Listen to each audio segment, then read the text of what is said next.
આપ જોઈ રહ્યા છો સ્પાર્ક ટુડે ન્યૂઝ। વડોદરાના ધ મહારાજા સયાજીરાવ યુનિવર્સિટીના પ્રોફેસર ડોક્ટર વિજયકુમાર શ્રીવાસ્તવને નેશનલ કેડેટ કોર્પ્સ દ્વારા કર્નલ રેન્કથી સન્માનિત કરવામાં આવ્યા છે।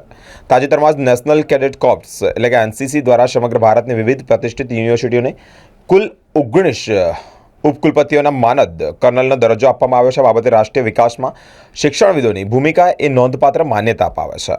આ સન્માન મેળવવામાં જ મહારાજા સયાજીરાવ યુનિવર્સિટીના પ્રોફેસર ડૉક્ટર વિજયકુમાર શ્રીવાસ્તવ, જવાહરલાલ નહેરુ યુનિવર્સિટીના પ્રોફેસર શાંતિશ્રી ધુલપુડી પંડિત, બેંગ્લોર યુનિવર્સિટીના ડૉક્ટર જયકારા એસ.એમ., ઇન્દિરા ગાંધી કૃષિ વિશ્વવિદ્યાલયના ડૉક્ટર ગિરીશ ચંદેલ અને વાય.એસ. પરમાર યુનિવર્સિટીના ઓફ હોર્ટિકલ્ચર એન્ડ ફોરેસ્ટ્રીના ડૉક્ટર રાજેશ્વરસિંહ ચંદેલનો સમાવેશ થાય છે।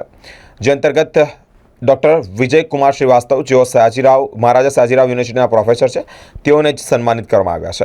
આજ રોજ મહારાજા સયાજીરાવ યુનિવર્સિટી બરોડા અને ગતિશક્તિ યુનિવર્સિટી બરોડા દ્વારા જે એમઓયુ થયું છે, તેમાં શિક્ષણ, ઇન્ડસ્ટ્રી અને ગવર્મેન્ટ એજન્સી દ્વારા બંને યુનિવર્સિટી દ્વારા વિદ્યાર્થીઓના સંકલન અને ટીચર્સના સંકલન દ્વારા બંને યુનિવર્સિટી દ્વારા જોઈન્ટલી શૈક્ષણિક પ્રોગ્રામ, રિસર્ચ પ્રોગ્રામ, વિદ્યાર્થી માટેની ઇન્ટર્નશીપ પ્રોગ્રામ, એન્ટરપ્રેન્યોરશિપ પ્રોગ્રામ, આ તમામ પ્રોગ્રામમાં વિદ્યાર્થી અને શિક્ષક વચ્ચે સમન્વય જળવાઈ રહે તે માટે આપણી યુનિવર્સિટીના vice chancellor professor Vijaykumar Shrivastava તથા professor Chaudhary vice chancellor Gatishakti university દ્વારા આજ રોજ જે એમઓયુ કરવામાં આવે છે, તેમાં શિક્ષણના વિકાસ માટે અલગ અલગ પ્રકારે પ્રક્રિયા દ્વારા એમઓયુ કરવામાં આવે છે।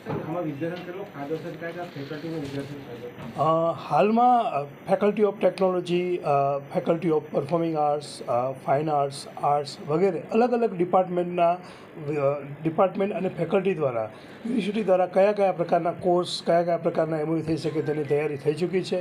આ એમઓયુ થયા બાદ બંને યુનિવર્સિટીના અધ્યાપકો, બંને યુનિવર્સિટીના હોદ્દેદારો સાથે બેસી અને બંને યુનિવર્સિટી દ્વારા કઈ રીતે શૈક્ષણિક આદાન પ્રદાનમાં આગળ વધી શકાય તે અંગે ચોક્કસ પ્લાન કરીશું। પરંતુ હાલમાં એવું કહી શકાય કે ફેકલ્ટી ઓફ ટેકનોલોજી, MBA વગેરે જે ડિપાર્ટમેન્ટ છે, જે બંને યુનિવર્સિટીમાં ડિપાર્ટમેન્ટ અને અભ્યાસક્રમો ચાલે છે, ત્યાંના વિદ્યાર્થી અને ત્યાંના શિક્ષકોને આ એમઓયુથી વધારે ફાયદો થવાની શક્યતા છે।